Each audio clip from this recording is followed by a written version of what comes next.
Hello guys, कैसे हैं आप लोग। मैं हूं डॉक्टर कंचन।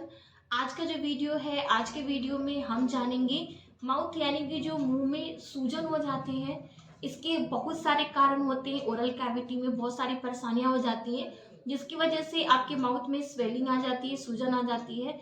तो उसके कारणों के बारे में जानेंगे कि किन किन कारणों की वजह से जो मुंह है उनमें सूजन आ जाती है। एंड साथ ही साथ इसके इलाज भी हम जानेंगे, कुछ घरेलू उपाय भी जानेंगे कि अगर इमीडिएट ऐसा कंडीशन आ जाता है और सूजन बहुत ज्यादा है, हम डॉक्टर के पास देर से पहुंचते हैं, तब तक हम क्या कर सकते हैं। वीडियो स्टार्ट करने से पहले आप सबसे रिक्वेस्ट है कि अगर आप मेरे चैनल पे नए हैं तो चैनल को सब्सक्राइब करिए एंड बेल आइकन को जरूर दबाइए। इससे मेरे जो भी नए वीडियो आएंगे उनका नोटिफिकेशन आपको मिल पाएगा।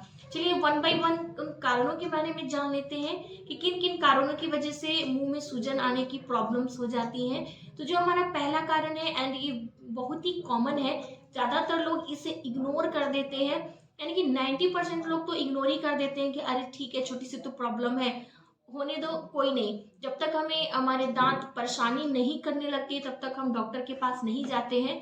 तो वो कंडीशन है कैविटी यानी कि दांतों में सड़न।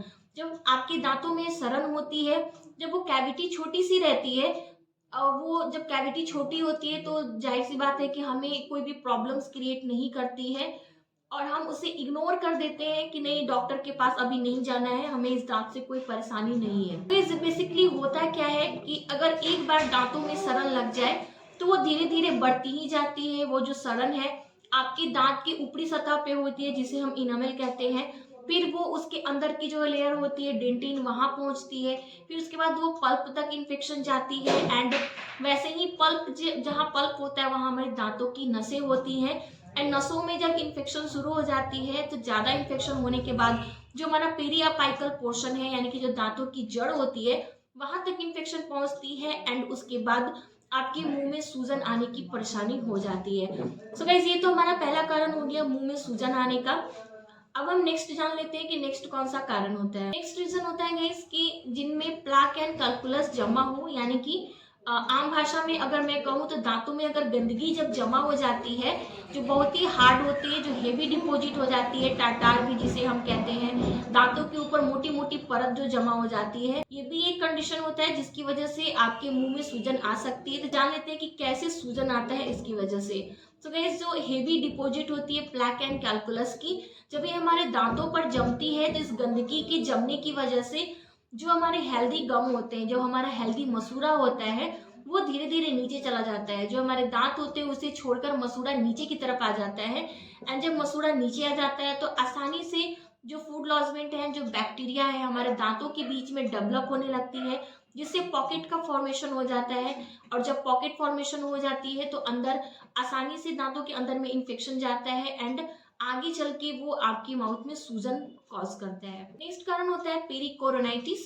जो पेरिकोरोनाइटिस होती है गाइस, विजडम टूथ, यानी कि जो हमारे पीछे के दांत होते हैं, लास्ट जो मोलर होता है, आम भाषा में उसे अकल दांत कहते हैं। अकल दांत के भी बहुत सारे कंडीशन होते हैं। या तो आपका जो अकल दांत है वो पूरी तरीके से नहीं निकला है, यानी कि पार्शियली इरप्टेड है, या फिर जो हमारे अकल दांत है वो इरप्शन हो चुकी है, निकल चुका है, लेकिन जो उसके फ्लैप है, जो वहां पर मसूड़े जो होते हैं, वो उसके ऊपर चढ़ जाते हैं। तो वैसे कंडीशन में भी आपके मुंह में स्वेलिंग आ जाती है। होता क्या है कि जब फ्लैप दांतों के ऊपर चढ़ जाती है तो जब भी हम कुछ खाते पीते हैं, जो फूड पार्टिकल्स होती है वहां पर जाके फंसती है एंड वो वहां पर सड़ता है, जिससे बैक्टीरियल इन्फेक्शन होती है। एंड बैक्टीरियल इन्फेक्शन की वजह से वहां पर स्वेलिंग आ जाता है। साइनोसाइटिस, इस पे मैंने अलग से एक वीडियो दिया है कि साइनस होता क्या है, साइनोसाइटिस कैसे हो जाती है, इनके कारण, इलाज और हर चीज के बारे में अगर आप जानना चाहते हैं तो लिंक आपको डिस्क्रिप्शन बॉक्स में मिल जाएगा। तो गाइस, जो साइनस होता है, यहाँ की ये जो स्पेस होती है, ये हॉलो स्पेस होती है। एंड कभी कभी इस साइनस के जो हॉलो स्पेस होते हैं उसमें इन्फेक्शन हो जाती है। बहुत सारे कारण होते हैं इन्फेक्शन होने के, वहां पे इन्फेक्शन हो जाती है एंड जिसके कारण से स्वेलिंग हो जाती है। कारण होता है ट्रॉमा की वजह से। सो गाइस, ट्रॉमा जो है वो बहुत सारे कारण से हो सकता है। कभी किसी भी तरीके से अगर आपको चोट लग जाती है किसी भी दांत पर, या फिर आप गिर गए हो उससे चोट आ जाती है। जब चोट आती है तब उस वक्त हमें पता नहीं चलता है, लेकिन वहां की जो दांत की जो नसें होती है वो डेड कर जाती है। तो जब नसें डेड कर जाती है तो उसे स्लोली ये प्रोसेस होता है, धीरे धीरे। फिर जब वो नसें पूरी तरीके से डेड हो जाती है और उनमें इन्फेक्शन हो जाता है तो भी उस कारण से भी स्वेलिंग आ जाती है। कारण होता है गाइस पैरोटिड ग्लैंड के इन्फेक्शन से। जो पैरोटिड ग्लैंड होते हैं यहाँ पर प्लेस्ड होते हैं, ये जो पोर्शन होता है यहाँ पर पैरोटिड ग्लैंड होता है। सो ये जो पैरोटिड ग्लैंड होती है इनमें भी किसी भी कारण से अगर इन्फेक्शन हो जाता है तो उसकी वजह से भी स्वेलिंग आ जाती है। इसे मम्प्स भी कहते हैं। चलिए अब इन सारे के ट्रीटमेंट जान लेते हैं कि क्या क्या इसका इलाज हो सकता है। अगर गाइस आपको जो स्वेलिंग की प्रॉब्लम है तो वैसे में आपको डिले नहीं करना है, तुरंत अपने डॉक्टर को कंसल्ट कर लेना है। डॉक्टर के पास जाएंगे तो डॉक्टर सबसे पहले चेक करते हैं कि क्या फाइंडिंग है, किस कारण की वजह से आपको प्रॉब्लम्स हो रही है। अगर कैविटी की वजह से आपको ये प्रॉब्लम है तो सबसे पहले जो प्रॉब्लम है उसे दूर किया जाता है। अगर कैविटी है, अगर आपका जो दांत है, अगर उसका कंडीशन है कि रूट कनाल ट्रीटमेंट करके हम बचा सकते हैं तो उसे बचाया जाता है, और अगर बचाने लायक दांत नहीं होता है तो उसे निकाल दिया जाता है। नेक्स्ट कंडीशन होता है कि अगर पेरियोडोंटल प्रॉब्लम है आपको, यानी कि प्लाक एंड कैलकुलस ज़्यादा है, तो वैसे कंडीशन में जो एरिया होती है जहाँ पर स्वेलिंग बहुत ज़्यादा है, पॉकेट फॉर्मेशन हो गया है, तो वहाँ पर स्केलिंग एंड रूट प्लानिंग की जाती है। अच्छे से उस जगह को क्लीन किया जाता है ताकि जो भी बैक्टीरियल इन्फेक्शन है वो बाहर हो जाए एंड आपके जो गम है फिर से हेल्दी तरीके से रीग्रोथ कर सके। इस कंडीशन होता है पेरिकोरोनाइटिस के केस में। पेरिकोरोनाइटिस के केस में वहां पर स्केलिंग कर दी जाती है ताकि जो भी फूड डेब्रीज है, जो बैक्टीरियल इन्फेक्शन है, वहां से हट जाए। एंड अगर जो फ्लैप है वो बहुत ज़्यादा बढ़ चुका है, यानी कि उसका फ्लैप का ग्रोथ बहुत ज़्यादा है, तो वैसे कंडीशन में उसे सर्जिकली रिमूव कर देते हैं। इसके लिए एक छोटा सा प्रोसेस होता है, बहुत छोटी सी सर्जरी होती है, सर्जरी के थ्रू भी इसे कट करके रिमूव करते हैं एंड लेजर सर्जरी के थ्रू भी इसका ट्रीटमेंट किया जाता है। नेक्स्ट कारण गाइस होता है ट्रॉमा।